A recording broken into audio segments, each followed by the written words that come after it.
Oh, hello. Lord Toritori here.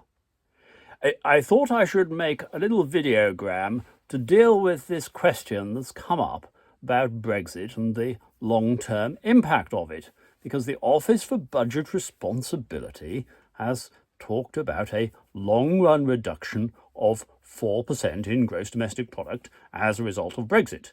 And it's not just Brexit that affects this. It's a 2% reduction because of the COVID pandemic. But what I wanted to explain to you that, even the total reduction there of 6%, this is relatively small beer. From £100, that would only take off £6. That leaves 94. Let me give you a little illustration, which I think will help to bring the point home. Suppose you're going out for lunch in London with a chum, or it could be, perhaps an important contact for a PPE contract or something that you want to arrange. And you have a modest lunch, a couple of courses, a bottle of moderate champagne between the two of you, and the bill comes to £90. Now, what you might have done is paid that £90 bill and added a £10 tip, and it would have cost you £100. But if you simply reduce the tip to £4, you have your meal for £90, the tip for £4, the total is 94, as opposed to 100, a 6% reduction. But you know what? You've still had your meal.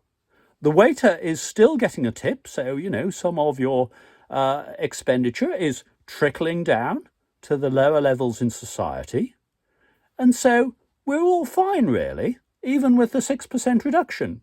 So I think we could all manage to make these 6% reductions, for Britain. And another point, it's not actually an overall reduction. The 6% is the amount by which the future forecast comes down. So, British business can continue, but perhaps some of these startups, we won't have so many of them. You know the sort of thing. If you've watched Dragon's Den on the television, you see people coming along saying, I've invented a self-writing fruit bowl or a musical showerhead or whatever it may be, and you can have 5% of the equity in my company if you give me £250,000. What nonsense! We don't need self-writing fruit bowls or musical showerheads. We don't need the economy to expand in those ways. Let's just keep it as it is. Yeah, keep it lean and mean, whatever. Cutting the 6% that we perhaps don't need will make Britain stronger and leaner and fitter as a business. So let's not be discouraged by this talk of 4% reduction. We can weather that.